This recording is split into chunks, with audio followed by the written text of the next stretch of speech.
Hi everyone, నమస్తే అండి. చేపలు వండుకునే ముందు ఎలా క్లీన్ చేసుకోవాలో కొద్దిగా చూద్దాం. ఇప్పుడు ఇగోండి, మార్కెట్ నుంచి పీసులుగా తెచ్చుకున్న తర్వాత దీనిలో కొద్దిగా కల్లుప్పు వేయాలి. సాల్ట్ వేయకూడదు, కల్లుప్పు వేయాలి. ఈ కల్లుప్పుతో ఇది చూడండి, ఇక్కడ బ్లాక్గా ఉంది కదా, ఇగో బ్లాక్గా ఉంది కదా, దీన్ని ఈ ఉప్పుతో ఇలా రఫ్ చేసేయాలి. వచ్చేస్తుంది, ఊడిపోతుంది. ఇది ఉండిపోతే మీరు కూర వండుకునేటప్పుడు కూర మొత్తం చేదైపోతుంది అన్నమాట. అంటే ఇలా ఒక్కొక్కటే మీకు చూపించడానికి ఇలా రఫ్ చేసేస్తే ఊడిపోతుంది.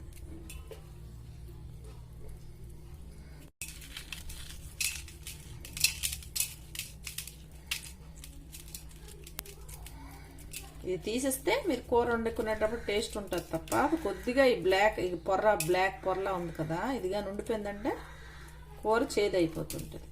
అది ఫ్రై చేసినా పులుసు పెట్టినా ఏదైనా సరే. కొంతమంది స్మెల్ రాకుండా పసుపు కూడా వేసి క్లీన్ చేస్తారు, కానీ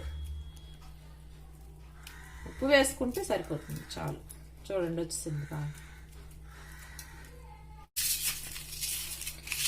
అయితే ఇలా పెట్టి, ఇలా ఉప్పు ఉంది కదా, దీన్ని ఇలా పెట్టి ఇలాగన్నా వచ్చేస్తుంది.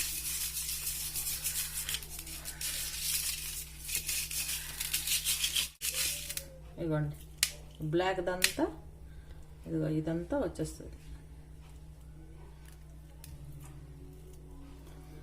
ఉప్పు క్లీన్ చేసినంతగా ఏది కూడా క్లీన్ చేయదు. చూసారా, నీట్గా వస్తుంది. అలాగే పులుసులు ఏవి ఉండిపోయినా, ఇగో ఇలాంటివి ఉండిపోయినా ఇలా చేసామంటే ఒక ప్లేట్లో ఉప్పు వేసి, ఇగో డీ సైడ్ కూడా ఇలా క్లీన్ చేస్తే వచ్చేస్తుంది.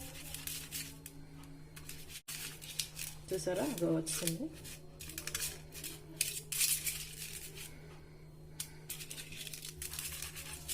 ఇలా ఒక్కొక్కటిగా ఈ ఉప్పు పైన ఇలా రఫ్ చేస్తే వచ్చేస్తుంది. లేదంటే ఇందాక ఫస్ట్ చూపెట్టినట్టు ఉప్పు తీసి ఇలా అన్నా వచ్చేస్తాయి. ఇంకోండి, ముక్కలన్నీ కూడా ఇలా ఉప్పులో బాగా క్లీన్ చేసుకున్న తర్వాత వెడల్పాటి గిన్నెలో తీసేసుకో.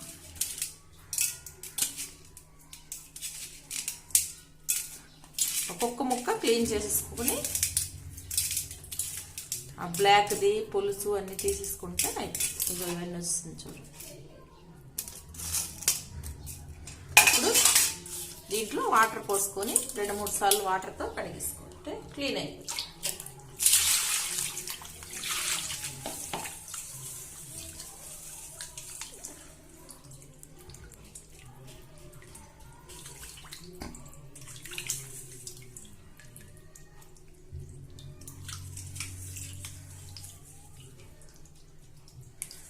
ఇలా క్లీన్ చేసుకుని ఒక్కొక్క ముక్కని వాటర్తో తీసి 2-3 సార్లు నీళ్ళతో కడిగేసేద్దాం.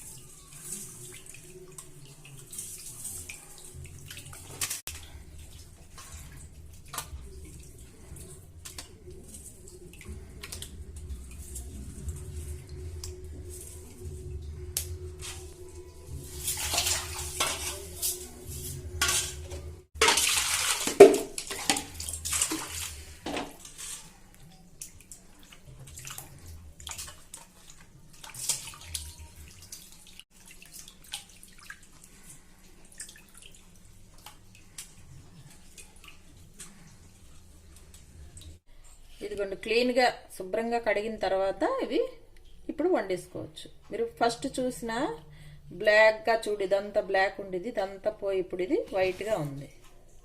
ఇదిగోండి, ఇప్పుడు దీన్ని వండుకుంటే టేస్ట్గానే ఉంటాయి. అదిగా నుంచేసామంటే మనం చెప్పుకున్నాం కదా, చేదుగా ఉంటుంది. Okay, thank you for watching. రేపు ఇంకో వీడియోలో మళ్ళీ కలుద్దాం. Have a good day, bye.